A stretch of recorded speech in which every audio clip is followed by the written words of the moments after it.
Pemirsa, berhati-hatilah memberikan jajanan untuk buah hati Anda. Di Kota Bekasi, Jawa Barat, seorang anak berusia 4 tahun mengalami kebocoran lambung usai mengkonsumsi jajanan ciki ngebul yang mengandung cairan nitrogen.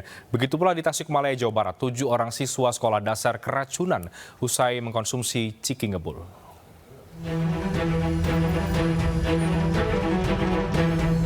AF, bocah berusia 4 tahun warga Pondok Gede, Bekasi, Jawa Barat, harus mendapatkan perawatan medis secara intensif usai mengkonsumsi jajanan anak berupa ciki ngebul yang dibelinya di pasar malam. AF harus menjalani operasi dan perawatan selama 6 hari usai didiagnosis mengalami kebocoran lambung sepanjang 2 cm. Selain itu, di Tasikmalaya, Jawa Barat, 7 orang siswa sekolah dasar mengalami keracunan setelah mengkonsumsi jajanan ciki ngebul yang berjualan di depan sekolahnya. Bahkan satu di antaranya, yakni bocah berinisial IR, harus dirujuk ke rumah sakit. Dari keterangan ibu korban, usai mengkonsumsi ciki ngebul, anaknya langsung merasa sesak napas dan muntah-muntah. Jajan ya, beli cikbul, tapi udah sarapan, pas tos beres nggak mam cikbul. Tuh kan tos lami dipainten ilmu langsung begah perut nate. Pas mual dan muntah, pas muntah pertama teh ada ya. Dari kedua kasus tersebut, Dinas Kesehatan Provinsi Jawa Barat melakukan pemeriksaan laboratorium dan ditemukan kandungan nitrogen berlebih di jajanan ciki ngebul. Hal tersebut sangat membahayakan bagi anggota tubuh jika dikonsumsi berlebih. Sifatnya mengiritasi kulit lambung dalam kadar tertentu tapi ya. Nah kan sebetulnya konsumsi ciki ngebul ini sudah lama ya. Namun mungkin kondisi anak juga mempengaruhi, mungkin pada saat itu sangat lambungnya masih kosong mungkin ya. Lalu juga cairan sisanya konsumsi begitu ya. Nah itu juga berarti kadarnya berbeda dengan kadar nitrogen yang dikonsumsi. Dinas Kesehatan Provinsi Jawa Barat juga menghimbau masyarakat agar tidak mengkonsumsi jajanan ciki ngebul, terutama bagi anak-anak.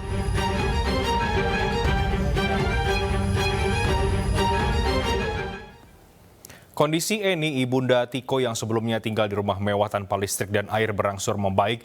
Tiko pun sudah diperbolehkan untuk menengok ibunya sambil menunggu izin rawat jalan.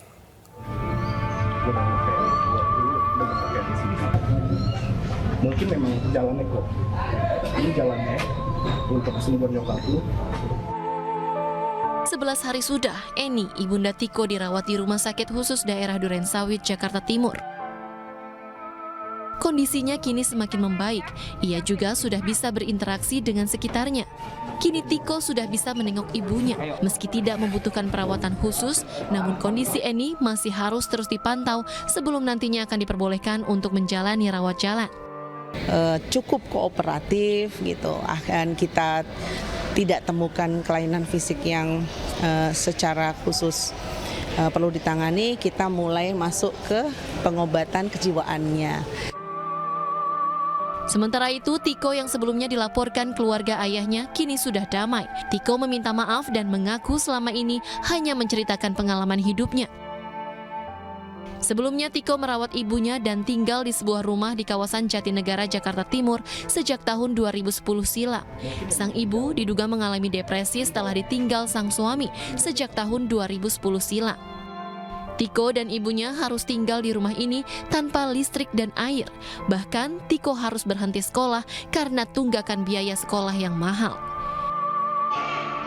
Kini rumahnya sudah dibersihkan oleh warga. Nantinya Tiko akan terus merawat ibunya di rumahnya setelah kondisi rumah sudah layak huni. Tim Liputan iNews melaporkan. Istri saya kemudian kaget, tapi kemudian Yosua mengancam Yang Mulia. Kemudian istri saya menyampaikan dia kemudian melakukan perkosaan terhadap istri saya. Saya tahu kapan kamu bohong, kapan enggak. Cerita kamu nggak masuk di akal. Kalian karena buta dan tertuli, makanya saudara tidak mendengar dan tidak melihat.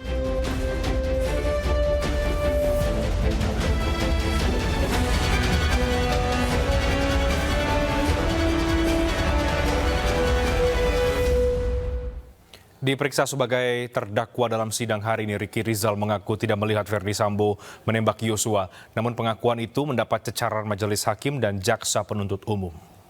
Saya tegaskan sama kamu sekarang ini, apakah saat itu memang kamu tidak melihat, atau sengaja kamu tidak mau melihat, atau seperti apa?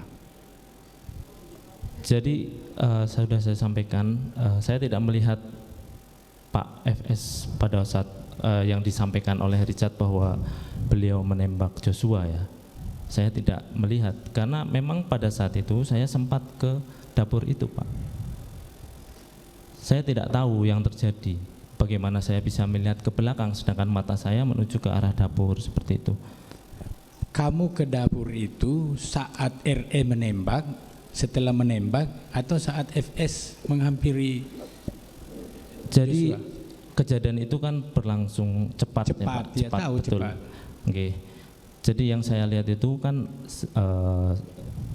saudara Richard kan menembak sampai, kalau yang sepenglihatan saya sampai ke arah sebelah tangga sampai. Lah, pada saat itu saya ke belakang karena mendengar suara itu, Pak. Tadi kamu lihat enggak FS masuk ke dalam rumah? Saya tidak memperhatikan Pak FS waktu masuk. Jadi pada waktu Om Kuat menyampaikan bahwa saya dipanggil Bapak bersama Joshua, saya juga kamu tidak lihat tahu FS kalau masuk. Pak FS masuk gitu. Tapi saat ketemu di dalam, kamu lihat? Ada Bapak? Iya, ada. Saya mau nanyakan, kamu lihat nggak si FS itu megang senjata? Menembak dinding pakai senjata, Pak? Enggak, memegang senjata pada saat kamu masuk sebelum menembak. Tidak melihat, Pak.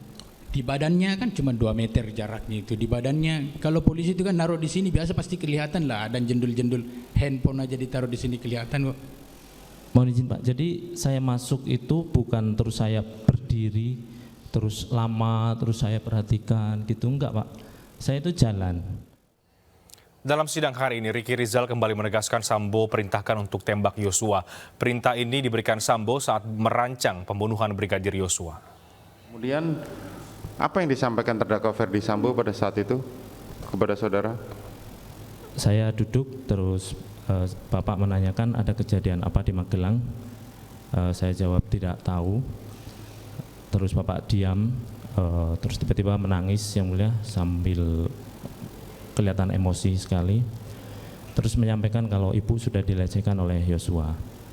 Setelah itu beliau menyampaikan mau panggil Joshua. Saya diminta untuk backup dan mengamankan. Kamu backup saya, amankan saya. Kalau dia melawan, kamu berani enggak tembak dia? Setelah itu saya jawab, saya tidak berani Pak, saya tidak kuat mentalnya, seperti itu yang mulia. Artinya terdakwa Verdi Sambo kalau dia melawan, kamu berani tembak dia atau tidak? Kalimatnya begitu? Betul yang mulia. Bukan jadi, hajar? Tidak ada kalimat. Tapi tembak? Kalau dia melawan, kamu berani enggak tembak dia, seperti itu. Kamu berani enggak untuk tembak? Kalau dia melawan. Korban, kalau dia melawan. Itu yang disampaikan oleh Verdi Sambo dan saudara mengatakan saya tidak kuat mental. Begitu iya, ya? Yang mulia. Jadi saya tekankan Bapak menyampaikan saya mau panggil dia yang mulia. Bagaimana? Bapaknya itu mau panggil dia untuk klarifikasi gitu yang mulia. Untuk klarifikasi, betul. Enggak, maksud saya kan waktu itu saudara diperintahkan kalau dia melawan tembak. Iya. Tapi betul. Saudara membantah bahwa saudara tidak karena berani, tidak kuat mental. Tidak berani dan karena tidak kuat mental. Terus setelah saudara jelaskan itu apa reaksi terdakwa Verdi Sambo? Mohon izin yang mulia, diulangi yang mulia. Reaksinya apa setelah saudara menjawab seperti itu? Bapak terdiam yang mulia. Kemudian? Terus menyampaikan untuk panggil Richard. Terus menyampaikan, pada waktu itu sempat apakah pemanggilan saudara Richard itu ide saudara atau ide dari Verdi Sambo? Bapak hanya menyampaikan minta panggil Richard yang mulia. Sekjen PDIP menyebut akan ada kejutan yang disampaikan oleh Ketua Umum PDIP Megawati Soekarno Putri. Siapa capres PDIP yang akan dipilih oleh Mega? Informasinya kami hadirkan usai jeda berikut.